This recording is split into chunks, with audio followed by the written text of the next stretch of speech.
sak diu la pen ve ning jina inun tana sunga hamsat nai jong kimle pampan lungkham na tom law na tem hima ta sele pasian min phat ding pen i phat ve ding i biak ve ding ai na tunina Facebook panai jong naung i ong en lom le gwal te mo ina hila te to pa min phat kho min yom namun tek pan thala ni chi tunina ong gen nom ngai le amen nana ngai sak wo la thak hi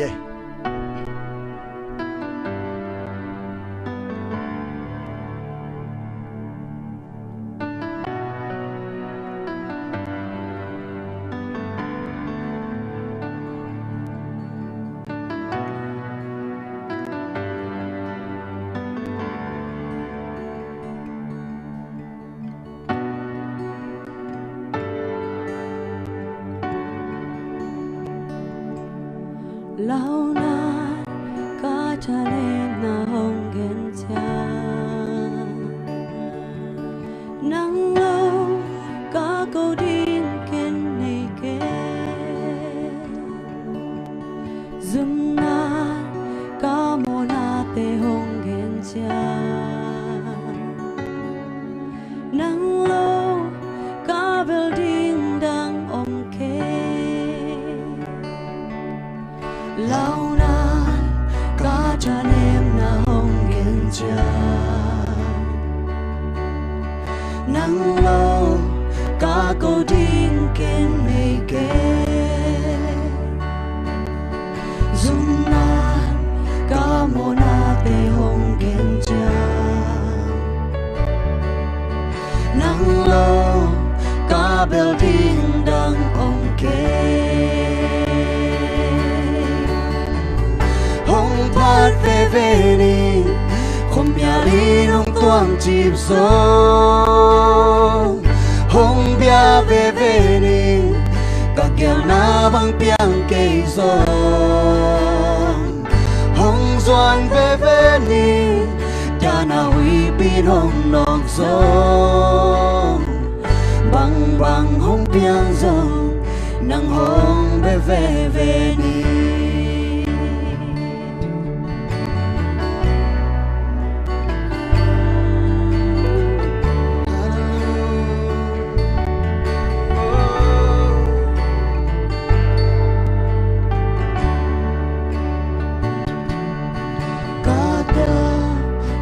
lâu tu là ôm ha Giêsu nắng công hoang về đi apiang na khem bêu te sung pan lung lam công câu điên mu về về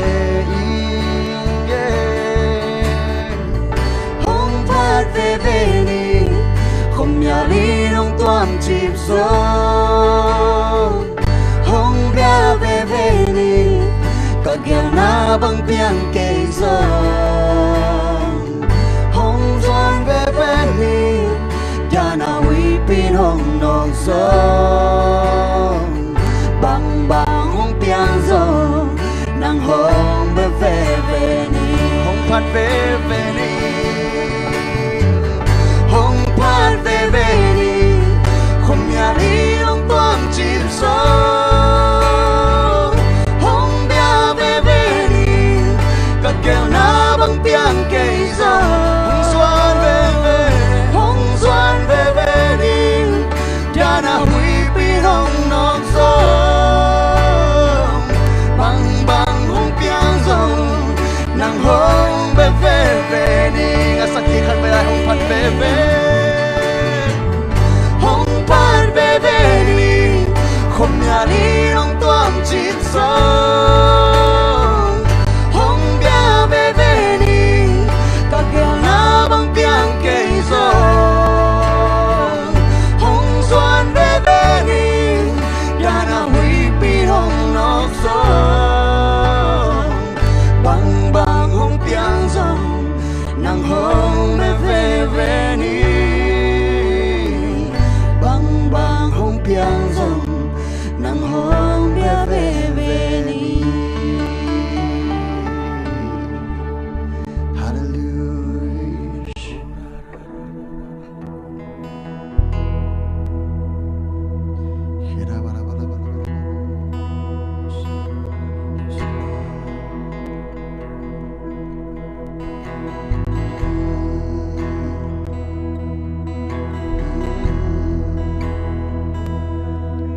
Senel gambang kakwazina inasito'y lunggol topa kakakyo zele kimle pamla kimbang zi kazak o kimpil tezo lungkiat na o vivehi Don na tang pin hong bong Say cha ne min Lung sung ho min Lam men na khem pe wa be chiang Mual te kin sa te pa nang kong de Ui pi tui wa la uk tau pa Kul pi chim sa Gu kêu te a hing sa ki pa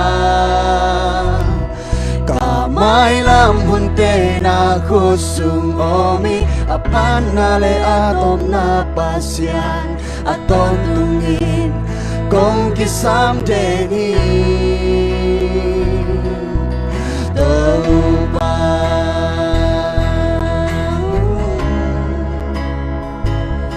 Aton tungin ang kong kisam toba Senel gambang kakwazina inasito'y lunggol topa kakakyo zele Kimle pamla kimbang zin Kazak o kempel tezo Lungkiat na o vivehi Don na tampin hong bong Say cha ne min Lung sung ho min Lam men na kempel wa bei chiang Mual te kin sa te pa nang kong de Ui pi tui hoa la uk tau pa Kul pi chim sang Ku kêu te a hing sa ki pa Cả mai lam hun te na kusung omi Apan na le atom na pasyan Aton tungin kong kisam deni Te kin sa te pa nang kong de Ui pi tui hoa la uk tau pa Kul pi chim sang Ku kêu te a hing sa ki pa Cả mai lam hun te na kusung omi Apan na le atom na pasyan Aton tungin kong kisam deni Toba Kong kisam deni Kasiang jo Nakamal tagal yam hoy pe Nakamal tagal yam hoy pe Natuin kazui ding lampi Naminin kagwazo nahi kahat nahi Nakamal tagal yam hoy pe Natuin kazui ding lampi Naminin kagwazo nahi kahat nahi Kan vela nakamal tagal yam hoy pe Natuin kazui ding lampi Naminin kagwazo nahi kahat nahi Kan vela nakamal tagal yam hoy pe Nakamal tagal yam hoy pe Natuin kazui ding lampi Naminin kagwazo nahi kahat nahi Mual te kin sa te pa nang kong de Ui pi tui wa la uk tau pa Kul pi chim sang Ku kêu te a hing sa ki pa Ka mai lam hun te na kusung omi Apan na le atom na pas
sam le ni While they can say ba nang kong day we big we wala uk tàu pa kul pi chim sak ku kêu te a hing saki pa ka mai lam hun te na khusung omi apan na le atom na pasyan aton tungin kong kisam de ni tàu pa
Chăm kia cả men na nang sung lom ni sim ka lung wan na na hi a hoi bem bem kia đi hong del sa den pa ze su ken nang kom moang hi hong piang sak pa kusunga kadang tang na konga nung om pila ka chei mani oh lao na hong dâu lâu hi na cầm cham ki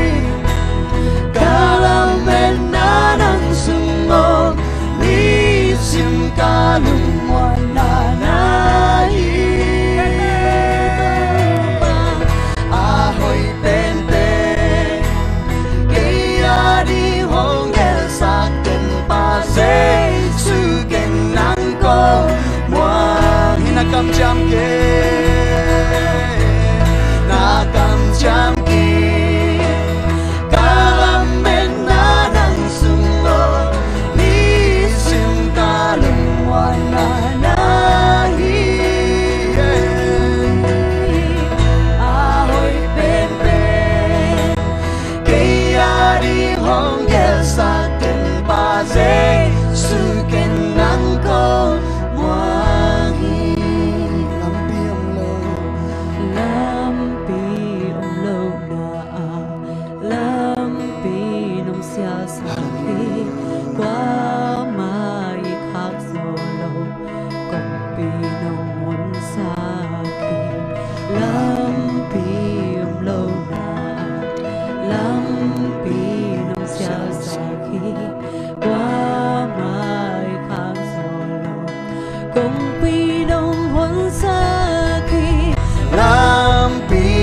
lâu na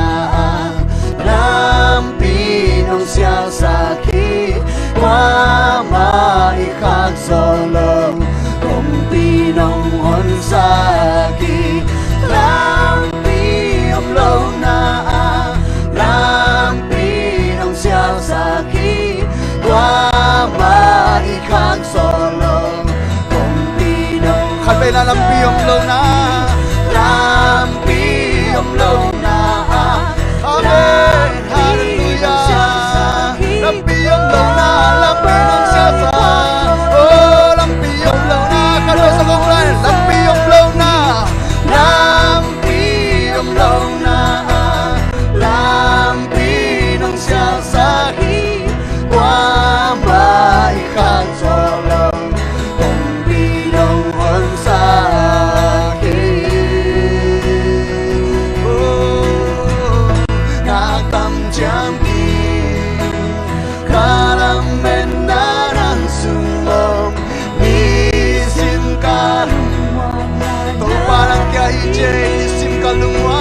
pa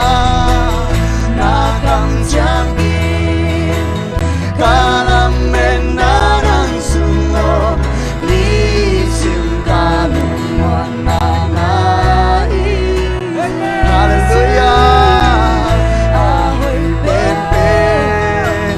kaya ring hongkel sa masay sugen ng kong wangi. Pura mama sere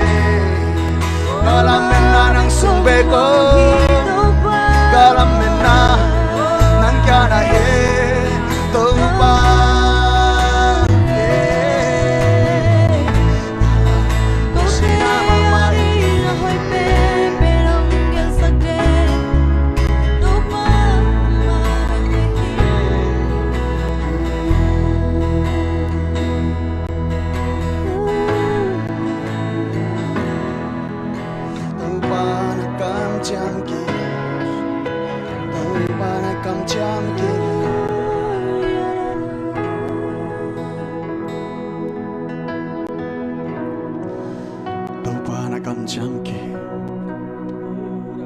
Nisimin kalumuan na nahi,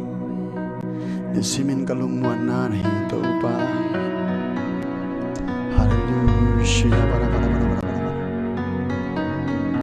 Ahoy penonggel sagden pahid, nongit manin ahoy penonggel sagden pa. Jesu kenang muai, Jesu kenang muai. Tinatupan ng hopi din, hongit manin ang umpi din. Nisimin ilungwan na matong makisagdihan. Ahoy penonggel sakpahi. Hey, Jesu na ahoy penonggel sakhi.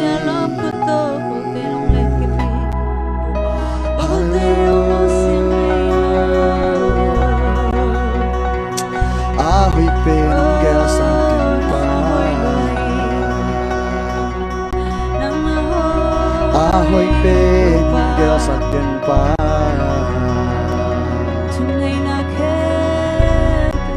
Holy Spirit, kasiang Diyos.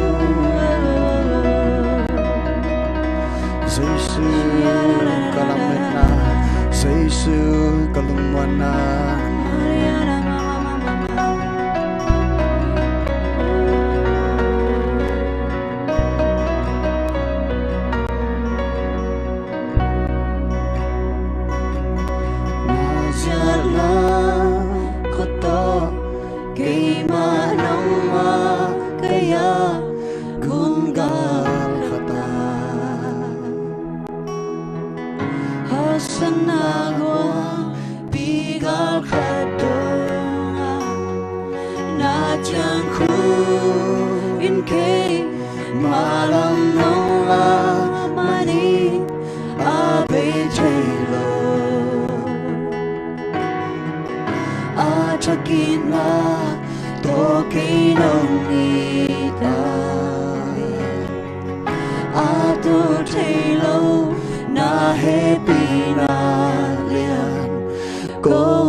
Ahoy na abang,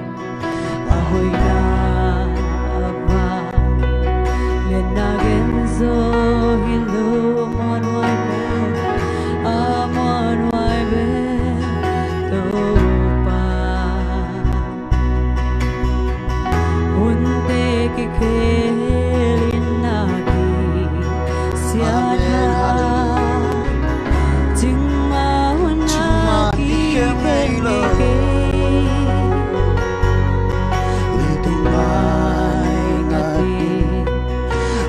Turun keizon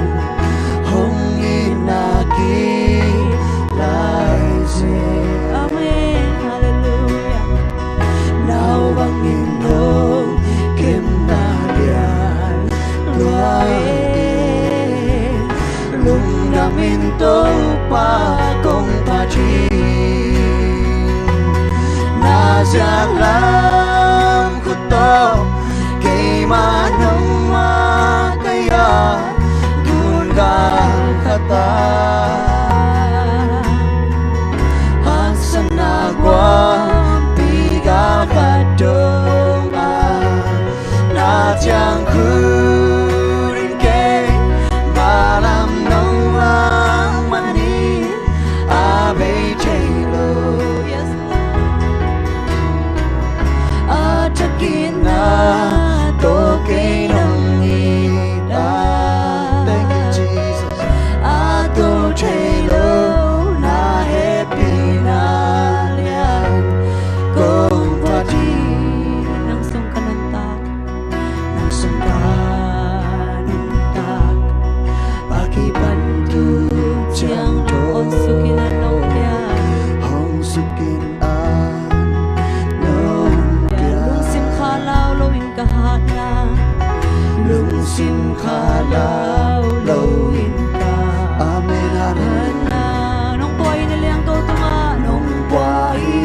sa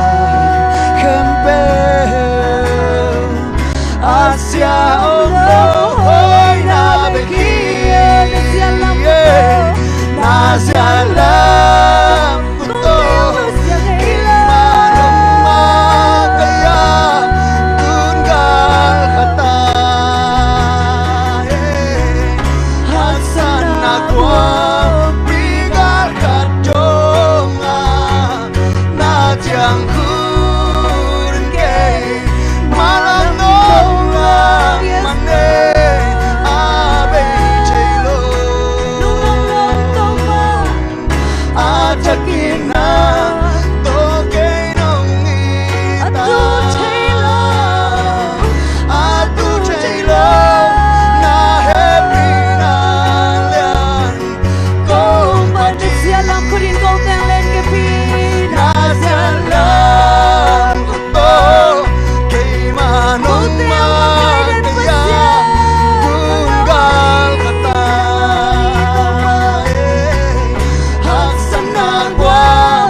Chẳng kun kay malang no lang manin abe chelo atakin na to kay nong nita atu chelo na happy na lian ko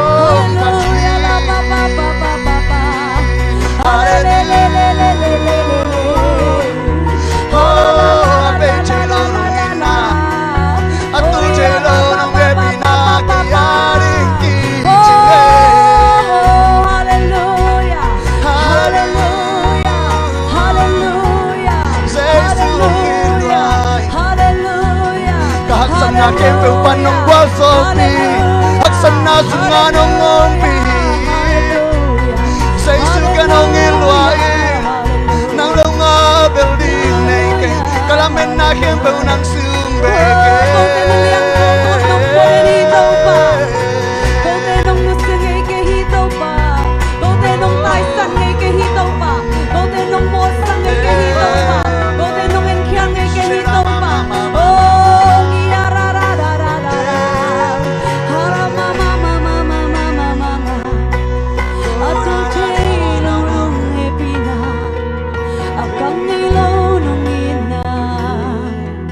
Kiam ngay lo nung e pina oh zani tu ni ki khen ngay lo oh ya ra ra ra ra ra nang na hoi lo hi pao nang mang qua rang hong lo fe nang na hoi lo hi to pa nang na hoi lo hi to pa nang na hoi lo hi to pa Again so okay nang nalian loy tu pao nang nalian loy pao nang nalian loy pao nang nalian loy nang nalian loy nang nalian loy nang nalian loy tu pa nang nalian loy nang nahoy loy nang nahoy loy tu pa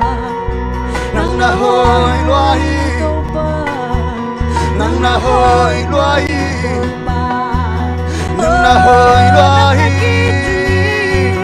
nang nakichengi tu pa nang nakichengi tu pa nang nakichengi tu pa nang nakichengi nang nakichengi nang nakichengi to pa nang nakichengi to pa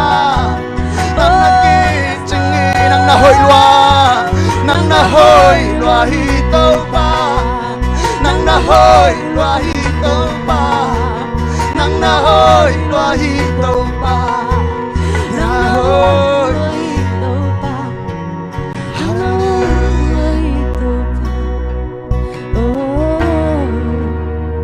Desde alam ko din kau te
na hiền bèo nông chua khi ca sắp tang ca si tang na hiền bèo nang nông chua sắc khi Isaling anong ngiti Isaling anong happy di Hoy nasang khasang kanay laupi Isa takanong kwali Isa takanong pogi Ahang kazon ang kamulaupi Inapasyan na hikman iso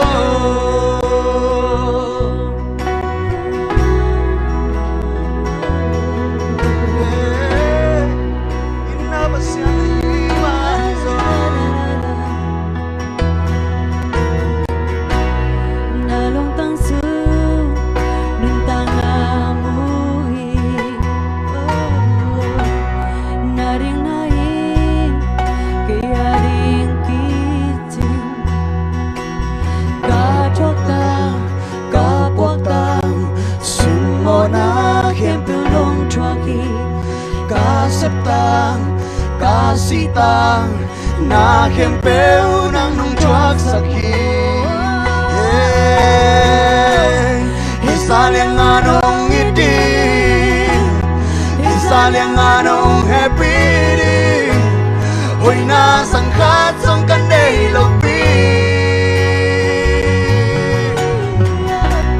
Isa takanong kwali Isa takanong pogi Ahang kazon ang kamulaupi Isaling anong Isaling anong itin Isaling anong happy di Hoy nasang khatsong kanay laupi Isa takanong kwali Isa takanong pogi Ahang kazon ang kamulaupi Inapasyan na hikman iso Hallelujah Inapasyan na hikman iso Na hikman iso Lian loa Zai loa Cam to Thì kén khiến dâu kê Sang loa Chuk loa Ai ma In át khiến dâu kê Lian loa Zai loa Cam to Thì kén khiến dâu kê Sang loa Chuk loa Lai ma Lên át khiến dâu kê Lian loa Zai loa Cam to Thì kén khiến dâu kê Sang loa Chuk loa Lai ma Lên át khiến dâu kê Lian loa Zai loa Cam to Thì kén khiến dâu kê Sang loa Chuk loa Lai ma Lên át khiến dâu kê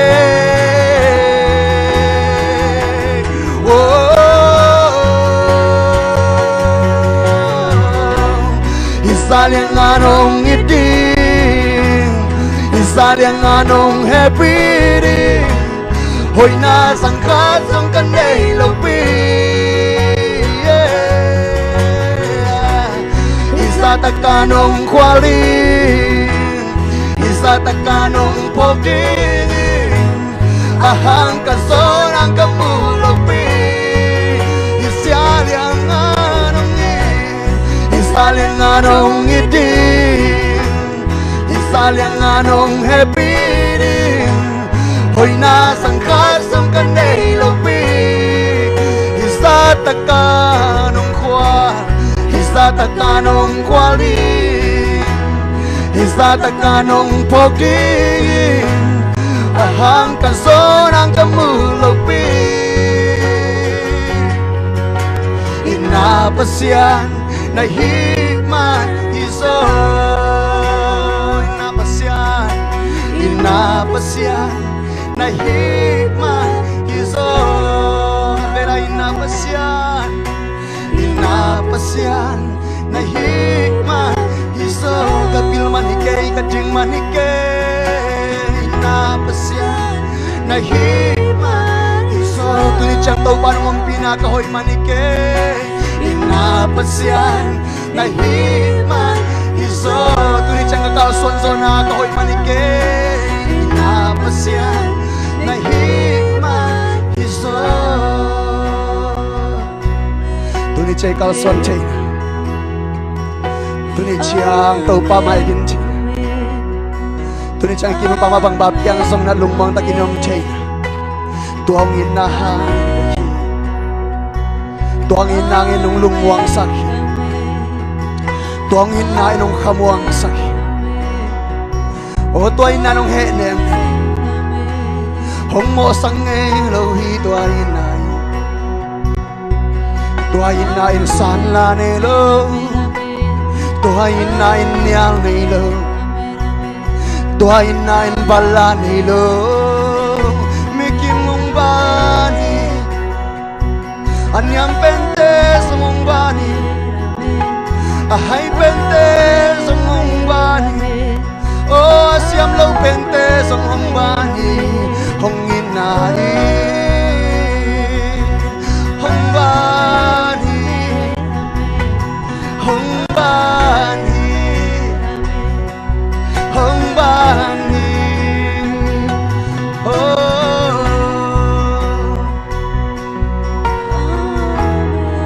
hisalyang anong hisalyang anong ngiti hisalyang anong happy hoy na sang khan song kanay law pi Isatakanong kwali Isatakanong pagdingi Ahang kason ang kamulokpi Kali sa kamlan hisalyang anong hisalyang anong iting tupa hisalyang anong happy Huy na sang khát sông căn nịch Nay kengay tupa Isatakanong kwali Isatakanong pagdingi Ahang kason ang kamulokpi Inapasyan na hikman hiso Inapasyan kavelay Inapasyan na hikman hiso